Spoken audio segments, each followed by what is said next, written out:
نحمده ونصلي على رسوله الكريم اما بعد فاعوذ بالله من الشيطان الرجيم بسم الله الرحمن الرحيم رب اشرح لي صدري ويسر لي امري واحلل عقدة من لساني يفقهوا قولي۔ آج ہم ماہ شعبان کے بارے میں چند باتیں کریں گے۔ کچھ معلوم ہے کہ شعبان آ چکا ہے اور رمضان قریب قریب ہے۔ آپ لوگوں کو تمام نام ترتیب بار آتے ہیں اسلامی سال کے؟ سنائیں۔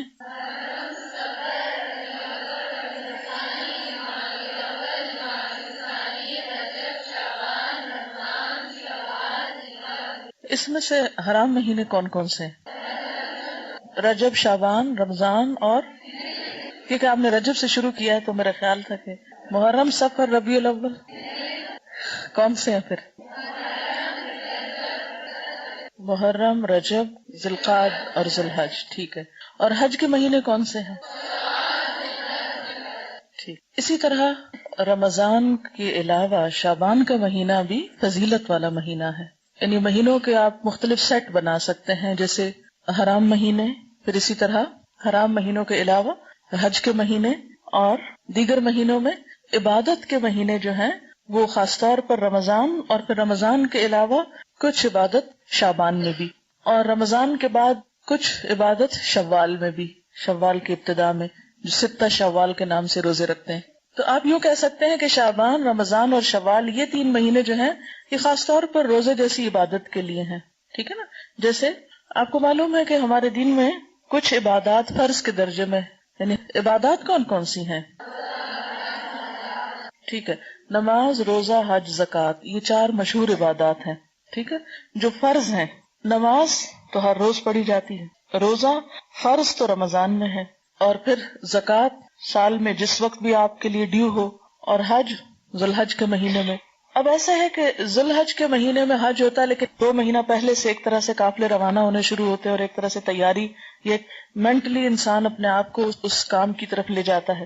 جیسے نماز پڑھنے کے لیے آپ وضو کر کے تیاری کرتے ہیں، اسی طرح آپ حج کی تیاری ذوالقعدہ اور کچھ شوال ہی میں قافلوں کی روانگی جو ہے وہ شروع ہو جاتی ہے۔ یہ اس مہینے میں اگر کوئی احرام پہن کر حرم کعبہ کی طرف جاتا ہے تو اس کا سفر حج شمار ہو سکتا ہے۔ اسی طرح حرام مہینوں میں تو آپ کو معلوم ہے کہ عربوں کے ہاں جنگ کرنا جو تھی وہ حرام تھی، اور امن و امان کے مہینے تھے وہ۔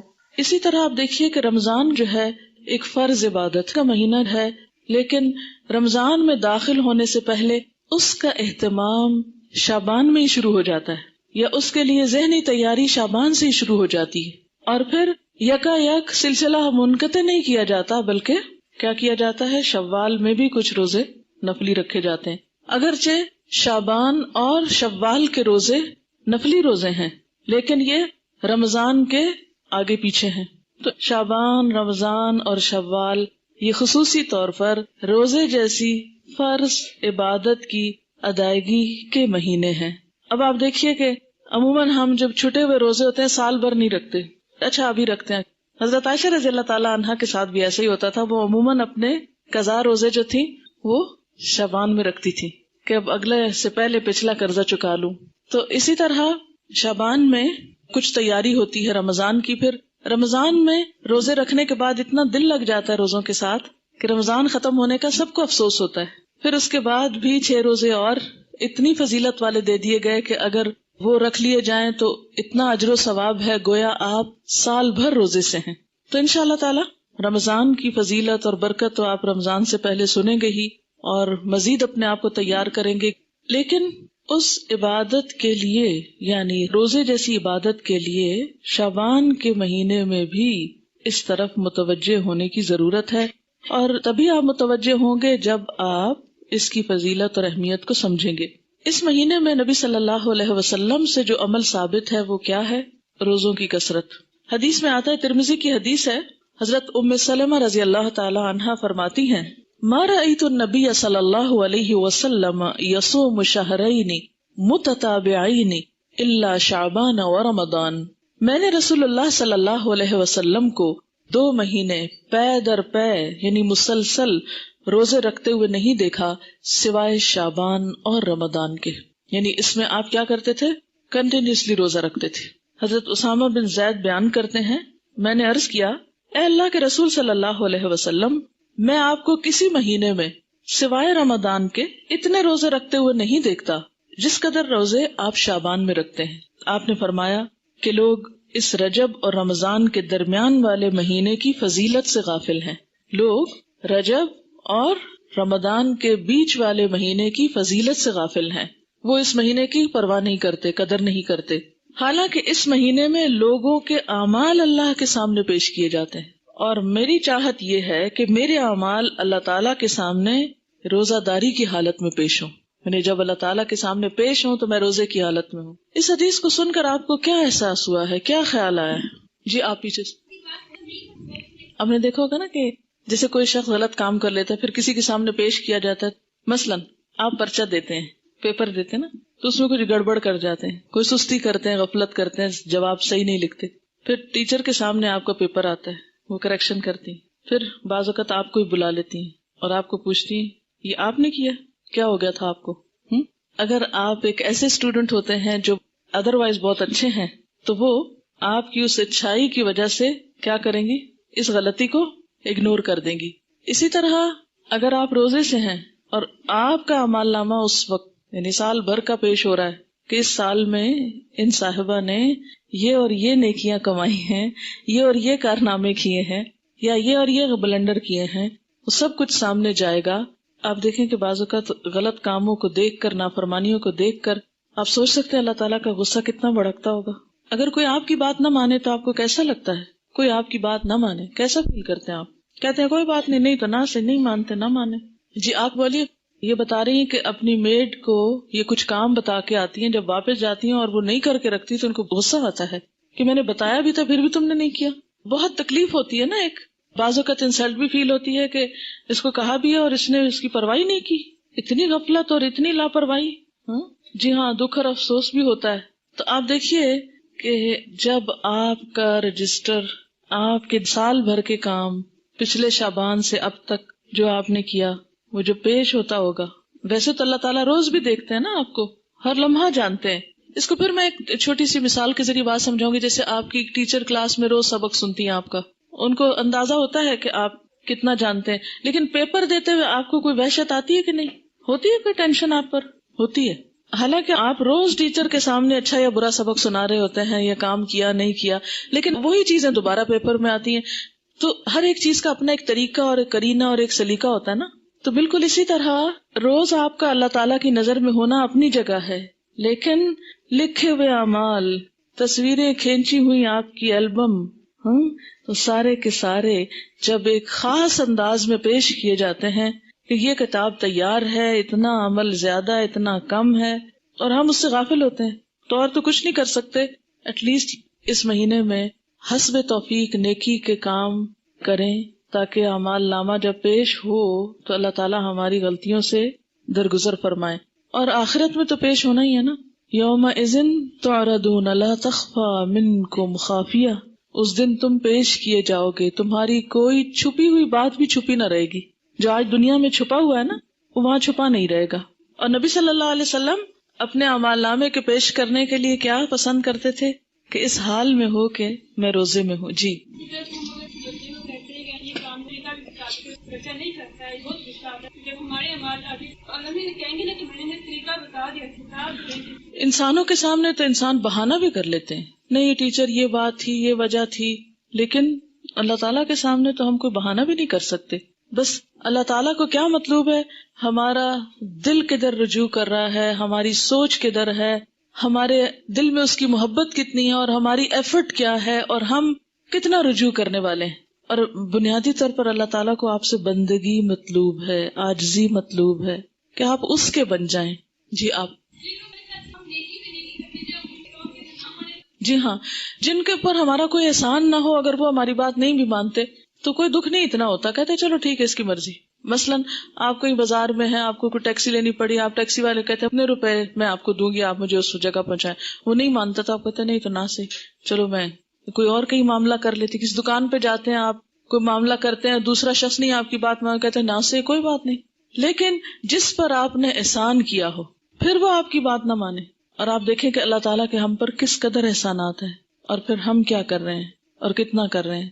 میں سوچتی ہوں کہ کبھی ہم اپنی آنکھوں، کانوں، دل، دماغ کے ساتھ اپنے آپ کو حوالے تو کریں اللہ کے. اسلمت لرب العالمین. غلطی تو ہونی ہے، اس سے نہیں بچ سکتے ہم، لیکن ایک ہے غلطی ہو جانا اور انسان ہونے کے ناطے کوتاہیاں، کمیاں ہمارے اندر ہونا، اور ایک ہے غفلت، ہٹ دھرمی، لاپرواہی، بے نیازی کا رویہ اختیار کرنا، دل چاہے کوئی کام کر لیا، نہیں تو نہ صحیح. یہ رویہ بڑا تکلیف دہ ہے ایک انسان کے حق میں جو وہ اللہ کے ساتھ برتتا ہے. اچھا، اب ایک اور بات یہ ہے، ہم میں سے اکثریت روزے تو نہیں رکھتے شعبان کے، کیونکہ ہم ڈرتے ہیں کہ پھر ہم کمزور ہو جائیں گے اور رمضان کے جو روزے ہیں وہ نہیں رکھ پائیں گے. تو اس کا علاج کیا بتایا گیا ہے کہ 15 شعبان کے بعد نہ رکھیں. ٹھیک ہے نا، نصف شعبان کے بعد روزہ رکھنے سے منع کیا گیا، اور خصوصاً آخری 2 دن جو ہیں ان میں شک کا روزہ بالکل منع ہے، کہ کوئی شخص کہے نہیں میں احتیاطاً روزہ رکھ رہا ہوں، کیا پتا آج رمضان ہو گیا اور میں نے چاند نہ دیکھا ہو، اور یہ جو سب بتا رہے ہیں کیا پتا یہ بھی غلط ہو. تو وہ شخص شک کا روزہ رکھے تو شک کے روزے سے منع کیا گیا ہے، اور اس کے علاوہ 15 کے بعد روزے سے منع کیا گیا. اب آپ نے دیکھا کہ ایک طرف تو نبی صلی اللہ علیہ وسلم کا عمل ہے کہ وہ 2 مہینے مسلسل روزے رکھتے تھے، دوسری طرف منع کیا گیا ہے کہ 15 کے بعد روزہ نہ رکھا جائے. تو یہ کنٹراڈکشن نہ ہو گئی؟ اسی لیے تو ہم حدیث کو مانتے نہیں ہیں، ایک میں کچھ آتا ہے دوسرے میں کچھ اور آتا ہے. کوئی جواب دے گا؟ جی آپ.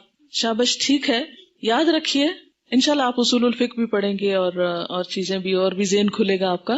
جب آپ کا عمل اور قول آمنے سامنے آ جائے تو عمل آپ کے اپنے لیے خاص ہوتا ہے اور قول امت کے لیے ہوتا ہے. ٹھیک ہے نا؟ بعض جگہ آپ کو ایسا ملے گا کہ ایک جگہ آپ کسی چیز سے روکتے ہیں لیکن ہم دیکھتے ہیں آپ خود وہ کام کر رہے ہوتے ہیں. مثلاً ایک اور روزے سے بھی منع کیا گیا ہے. وہ کون سا روزہ ہے؟ ہاں، سوم.